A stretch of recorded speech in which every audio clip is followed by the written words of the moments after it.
AITA for ruining my partner's early birthday celebration after he kept calling me crazy and telling me to leave? Okay, so I need to vent. Like full-on Reddit style, am I losing my mind or is everyone else just pretending this is normal kind of vent?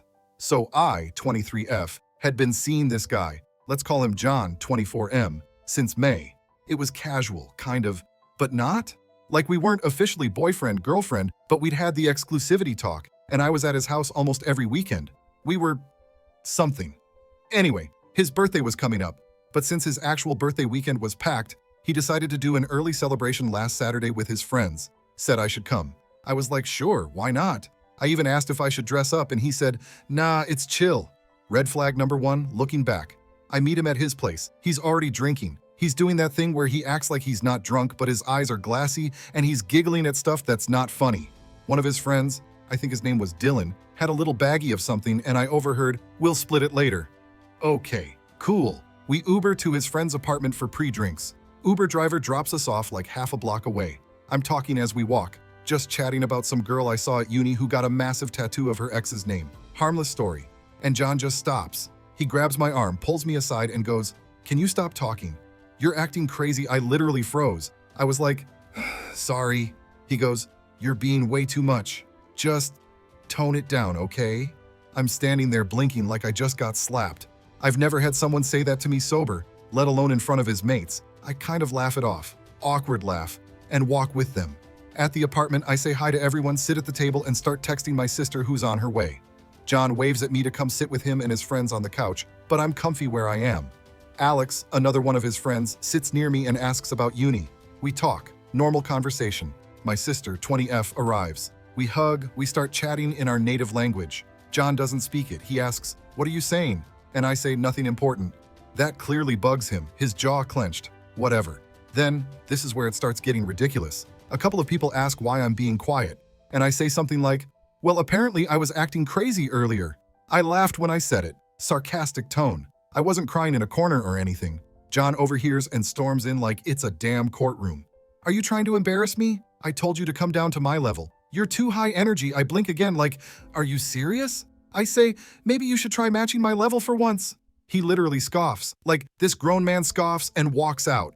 We go to the bar. I'm quiet now. He comes over. If you don't want to be here, off. Loud, in front of his friends. I don't even respond. He does it again 10 minutes later. Same line, like he's got it on loop. This time I say, why are you acting like this? What did I even do? And he goes, you're being a fitting drama queen. Just leave if you're gonna ruin my night. Later he tries to kiss me, like a drunk, aggressive kiss me right now move. I pull away, I'm done. He calls me a bitch, so I take his drink and knock it out of his hand. Everyone gasps. I don't care. Alex, bless him, says, want mine? And hands me his beer. I pour it on John's head. He lunges forward, tries to push me, ends up punching my shoulder. I grabbed my sister, said, we're leaving, and we walked right out of that bar while everyone stared like we were on a reality show. So, you'd think after the drink pouring, the shoulder punch, and the public spectacle, I'd just go home and cry into a pillow, right? Nah. I went to another party. My sister called her roommate, who was hosting a little afters at their place. We show up around 2 a.m., and I'm still half in shock, half running on rage and vodka. I'm crying, yes, but I'm also explaining what happened to these people I barely know. And you know what? Every single one of them backed me. One girl literally said, if a guy ever told me to fuck off at his own birthday, I'd pour hot sauce in his Crocs. We laughed. I needed that. I was surrounded by people who didn't think I was crazy. I curled up on the couch and actually fell asleep for a bit. Fast forward. It's 5:30 a.m., and something in me snaps awake like a horror movie scene. I sit up, grab my bag, and go, I need to get my stuff from John's. My sister's like, girl, now? Yes, I'm not letting that man touch my AirPods. We Uber to his house. His parents live there. Should have mentioned that earlier. John's dad answers the door in a robe like some disappointed old-school judge. Not mad, just tired. He doesn't even ask questions, just steps aside and lets me in. I go straight to John's room. He's sitting on the floor, hoodie half on, scrolling his phone like nothing happened. Like I didn't just douse him in alcohol and storm off hours earlier. I say, where's my tote bag? It had my charger and perfume in it. He looks up and goes, you seriously showed up here now? You're f***ing insane. I said, give me my stuff. I'm not here to fight, I'm done. But of course we do fight. He follows me into the hallway muttering like a lunatic, you embarrassed me. You ruined my f***ing night. All my friends saw that show. I snap back. They also saw you swear at me in front of everyone, multiple times. You think they missed that? John's dad tries to calm things down. He goes, maybe you can come back tomorrow, get the rest when everyone's rested? I say no. I want it now. I'm not playing this game. Then John and I are outside on the damn lawn like it's some soap opera. I'm standing there with a plastic grocery bag full of my makeup and a pillow under my arm, and he's yelling like a man who's never been told no. You're always pushing back. You act like you can't be controlled. I pause. Controlled? He says, and I quote, yeah, you should be more submissive. That's how it works in a relationship. Dead. Silence. I just stand there blinking. Again with the blinking. Why do I keep blinking around this man like I'm buffering? I go, if you want a submissive girlfriend, get a fing dog. His face twitches. His fists are clenched. I'm thinking, if he lays another finger on me, I'm calling every cop in the tri-state area. He says, you think you're better than everyone. You think you can say whatever you want, but you can't handle being called out.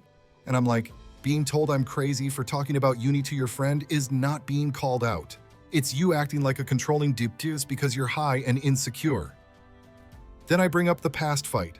Yeah, the one where he got mad at me for not doing enough for him. When what actually happened was I brought up that he didn't really care if I got off during sex. I'd been respectful, gentle even. Didn't roast him, just said, hey, it would be nice if I didn't have to finish myself off in the bathroom every time. He lost it back then, told me I was selfish, so I say that to him again now. I go, is this about that? Are you still mad that I dared to say you weren't a sex god? And he goes, you're dishonorable. You're the worst kind of girl. You think you're some feminist queen, but you're just loud and fake. I laugh. I laughed so hard I dropped my damn pillow. Okay, you done? Can I go now? He doesn't answer. I pick up my stuff, turn around. His dad's standing in the doorway looking like he aged 10 years during that conversation. As I walk away, John yells, you'll regret this. I don't even look back. I just go, already did. So it's Sunday. The sun's coming up. I've got a half-ripped tote bag, a busted sandal, my mascara is on one eye only, and I look like I got mugged by a bottle of tequila and a man-child's ego. I crash at my sister's place thinking this is it. That's the last of John. Wrong. I wake up at noon to like 17 notifications. Apparently one of John's friends, not Alex, another one, posted a group photo from the pre-drinks. I'm in the background of it, mid-sip, looking semi-normal. But the caption? It's something like, wild night last night. Some people really can't handle themselves, and all the comments? Shady. Stuff like, that was actually insane, LMAO. I knew she was like that. Girl boss gone rogue. Now I wasn't tagged, but I saw it. Mutuals sent it to me. And I swear my blood pressure did a TikTok jump cut from normal to cardiac arrest. I'm sitting on my sister's floor with a spoonful of cereal just frozen in the air like, do I comment? Do I post? Do I go full scorched earth or nah? I go middle ground. I post on my IG story a black screen with white text that says, funny how the loudest people were silent when he called me crazy, told me to fuck off in front of everyone and punched me. But go off, internet warriors. Didn't tag anyone, didn't name names, just vibes and vengeance. Not even 10 minutes later, Alex, sweet, angelic Alex, who handed me the beer I later used to baptize John, replies, yo, that post ain't about me, right? I say, of course not. You were the only normal person there. Then comes the 2 a.m. DM from John's friend Jess. Jess is one of those girls who posts thirst traps with psalm quotes underneath. You know the type.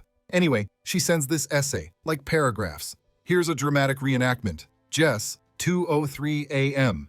Hey, I don't really know what to say. I didn't step in at the bar and I should have. I saw the way John was talking to you and I froze. It wasn't okay. I'm sorry. I've seen him act like that before with another girl, but I didn't say anything then either. I guess I thought it was just how he got when he drank. But after what happened, I just feel gross for being part of it. You didn't deserve that. Hope you're okay? I just stared at it, like, that was probably the most honest thing I'd heard in 24 hours. I said thank you, told her I appreciated her owning up, and left it at that. No hard feelings. But John? Oh no. He was not about to let me walk away peacefully. Around 4 a.m., because apparently he doesn't sleep like a normal person, I get this WhatsApp novella. He's still using WhatsApp like it's 2012. Figures. Anyway, the message, hope you're happy. Everyone's making fun of me now. I should have known you'd twist the whole night to make me look bad. That's what you always do, play the victim. You're not innocent. You ruined my birthday. You ruined my friendships. You don't care about anyone but yourself. No punctuation. Just rage and thumbs. Then he follows it up with, I treated you better than I treated any girl before, and this is how you repay me? I responded with, did you treat the other girls worse, or did they just leave earlier? Left him on red, blocked his number. Now I know what you're thinking. OP, what about your other friends? Did they take sides? Here's the fun part. I start getting messages from people I hadn't spoken to in months. Girls I'd met through John, coworkers who saw the post, even his ex's friend. Yes, really. Who DM'd me saying, "We warned you." Apparently, he's got a pattern. The yelling, the emotional manipulation, the controlling comments. I was just the latest episode of his drama reruns. But want to know the weirdest part? A week later, one of John's own cousins follows me on Instagram. I check the profile. He's got a bio that says family loyalty is everything, and a highlight reel of pit bulls and gym selfies. Real tough guy. And yet, he likes 3 of my photos, then sends me this. LOL. Just found out what happened. Bro had it coming. Anyway, I'm not going to pretend I handled it perfectly. I threw a drink. I yelled. I knocked a beer out of someone's hand in public. That's messy. That's chaos. But I'm not sorry. If anything, I regret not standing up for myself sooner. I regret letting someone tell me I was too much for simply existing in my own damn energy. And you know what? I'm going to keep being crazy. Because apparently crazy just means not afraid of men who think love means obedience. Alright, so I'm back. And if you've made it this far, just know, you're about to witness karma roll up in skinny jeans and Vans. Uninvited but absolutely unbothered. It's 2.5 weeks after the birthday incident. Life is semi-normal again. I've been doing the usual post-breakup glow-up things, therapy, skincare, deleting his playlist, and pretending I never fake laughed at his crypto jokes. Then my friend Olivia texts me like, "Party at Daniel's this Friday. Come through, low-key. Chill vibes, Daniel's, this artsy guy we know from uni. Always hosting random themed parties like Wigs and Wings or Goth Picnic. This one? Red flags only. Ironic considering what's coming. I dress up, wear red, literal and metaphorical. High-waisted jeans, crop top, hair in messy waves, feeling good. For once, not checking corners for emotionally unstable men. The party's solid. I'm catching up with old friends, playing flip cup, pretending I understand the charcuterie board. At one point, I'm mid-convo with this guy named Luca. Yes, he was tall and smelled like cinnamon. When Olivia freezes and whispers, "He's here." I go, "Who?" She doesn't even say it, just jerks her chin toward the kitchen. And there he is, John, in a Nike hoodie, biting on a fucking toothpick like he's in a Guy Ritchie film. Who even carries toothpicks anymore? I stare for a second, laugh, out loud. He notices. Of course he does. His eyes lock onto mine like a poorly coded NPC. He starts walking over. I turn to Luca and go, "This guy's about to try something." "Just go with it, Luca." God bless him. Doesn't even hesitate. Puts his arm around me, leans in, and goes, "You mean the one with the 3rd-grade gum disease accessory in his mouth?" Dead. I almost fell in love right there. John walks up, fully ignoring Luca, and goes, "You really gonna act like that after everything?" I blink. Again. Always with the blinking. Must be muscle memory at this point. I say, "What exactly am I acting like, John?" He looks around like he wants an audience. There's music playing, people dancing behind us, and this man chooses now to try and rehash his PR crisis. "You humiliated me. You made me look abusive. Everyone thinks I hit women now." I go, "You did hit a woman. You hit me, John." He says, "That wasn't a punch. That was me pushing you away because you dumped a drink on my head. You think you're the victim, but you provoked it." I open my mouth, then close it. I look around. Olivia's watching from the corner. So are 2 other girls I don't know. Everyone's pretending not to listen, but absolutely eavesdropping. I go, "Okay, let's say I provoked you. Let's say I'm the worst person alive. What kind of man responds to a drink with his fists?" He's quiet, so I keep going. I'm calm. I'm ice cold. "You don't want people to see you as abusive? Then stop being abusive. You don't want people calling you toxic? Then stop trying to control women like it's 1950. And for the love of God, spit out the damn toothpick. You look like a bootleg magician." Luca laughs. So do 3 strangers. John storms off, obviously realizing this wasn't going to be his redemption arc. But it doesn't end there. 30 minutes later, I'm in the kitchen grabbing a drink when someone taps my shoulder. It's Jess again. Remember her from part 3? The girl who DM'd me an apology? She looks panicked. She whispers, "You need to come outside." He's yelling at Daniel. I head out. John's red in the face, going off about libel and reputation damage and something about me starting a smear campaign. Daniel, who by the way is 5 feet 5 inches and wearing a shirt that says "I cry" in Spanish, just sips his beer and says, "John, you literally called her crazy in front of everyone and then hit her. At your own party. If your reputation's FE'd, that's on you." Mic, drop. John leaves. Slams the door so hard someone's glass of rosé tips over. 2 hours later, I'm back inside, sitting on a couch with Luca, who's now feeding me grapes from the snack table. Don't ask, it was a moment. I check my phone, blocked number, voicemail, it's John. The voicemail goes, "Hope you're happy. You've made me into some monster and you're not even telling people the full story. You're not innocent. I loved you and you fucking humiliated me. You're sick." Then he hangs up. I save the voicemail, not because I want to hear it again, but because it's nice to have proof, the real kind, just in case. And that's when it hit me. He didn't want an apology. He wanted control. He wanted me to feel bad, to backtrack, to cry and say, "I miss you." But I didn't, and I won't. So let's fast forward a little. It's been 4 months since the red flag party. 4 months since I poured a drink, took a hit, and walked away from the worst almost relationship I've ever had. And honestly, life got better. I started seeing a therapist, not because of John, not directly, but because I realized how many times I'd second-guessed myself in relationships, not just with him. I'd been taught to be chill, to not make things weird, to apologize just in case. I'd been doing emotional acrobatics for men who didn't even know how to say, "You're right." So yeah, I started unpacking that. I also started going out again, not in a revenge dress, full beat tequila shots way, more like intentionally. Surrounding myself with people who make me laugh, who listen, who don't make me feel like I'm too much for just being alive and having opinions. I even started dating someone new. Slowly. No labels, no pressure, just vibes and mutual respect. He asks me questions, actually listens to the answers, and, wild concept, he doesn't flinch if I talk too much about my day. But the craziest thing? The absolute curveball?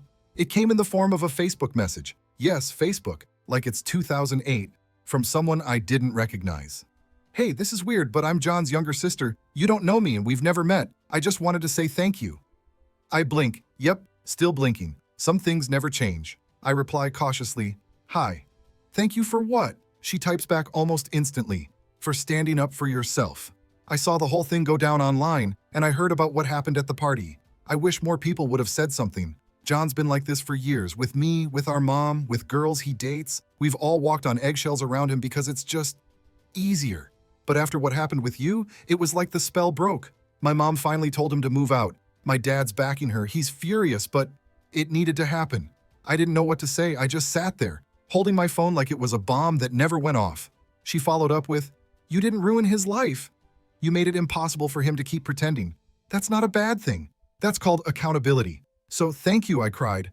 "I'm not even gonna lie. Not cute, single tear down the cheek crying. I full-on ugly cried into a sleeve I'd just used to eat nachos. Because here's the thing. I didn't throw that drink to be dramatic. I didn't pour beer on someone to feel powerful. I did it because I was exhausted. Because for too long I'd stayed silent when someone disrespected me, hoping they'd stop, hoping they'd notice. They never do. They only notice when you say, 'Enough.' Now I'm not perfect. I was messy. I said some savage stuff. I weaponized sarcasm like it was my full-time job. I let things slide when I should have walked earlier. But I learned. I learned that someone telling you you're too emotional or too much is often just code for, you're noticing I'm treating you like shock, and that makes me uncomfortable. I learned that just because someone's never hit anyone before doesn't mean it's your job to make sure they don't start. I learned that being chill is overrated. And boundaries aren't dramatic, they're survival. And most of all, I learned that the moment you stop asking for respect and start expecting it, the whole damn game changes. So no, Reddit, I don't think I was the a-hole. Not for standing up for myself, not for walking out, not even for the drink. And if I had to do it all again, I'd bring a whole pitcher. Thanks for watching. If you liked the story, hit subscribe. See you in the next one.